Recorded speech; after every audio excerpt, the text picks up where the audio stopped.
ইতিহাসের ধারণা থেকে 2 নম্বরের 27টা কোশ্চেন বলে দিচ্ছি। এই 27টা কোশ্চেন পড়লেই তোমরা কমন পেয়ে যাবে 2 নম্বরের কোশ্চেন।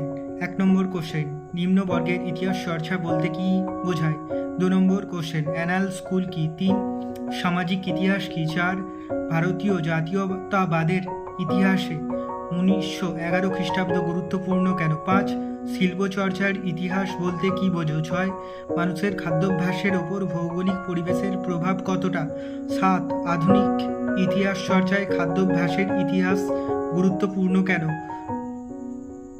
8 ইতিহাস চর্চায় নাটকের ইতিহাস গুরুত্বপূর্ণ কেন? 9 আধুনিক ইতিহাস চর্চায় পোশাক পরিচ্ছদের ইতিহাস গুরুত্বপূর্ণ কেন? 10 ইতিহাস চর্চায় ফটোগ্রাফির গুরুত্ব লেখো। 11 স্থাপত্যের ইতিহাসের গুরুত্ব কি? 12 স্থানীয় ইতিহাস চর্চা বলতে কি বোঝো? 13 আধুনিক ইতিহাস চর্চায় শহরের ইতিহাস গুরুত্বপূর্ণ কেন? 14 সামরিক ইতিহাস চর্চার গুরুত্ব কি? 15 পরিবেশ ইতিহাস বলতে কি বোঝায়?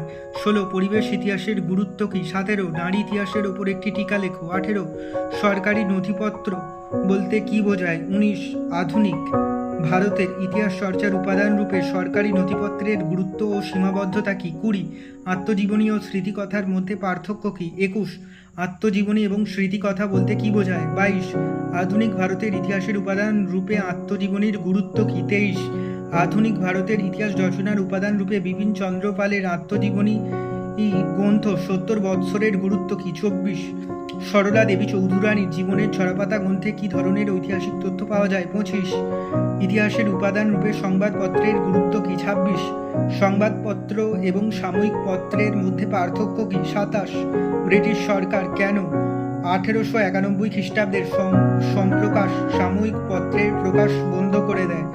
এর পরবর্তী পার্ট অর্থাৎ 4 নম্বরের কোশ্চেন ইতিহাসের ধারণার চ্যাপ্টার থেকে পেতে চাইলে অবশ্যই আমার চ্যানেলটিকে সাবস্ক্রাইব করো এবং লাইক করো।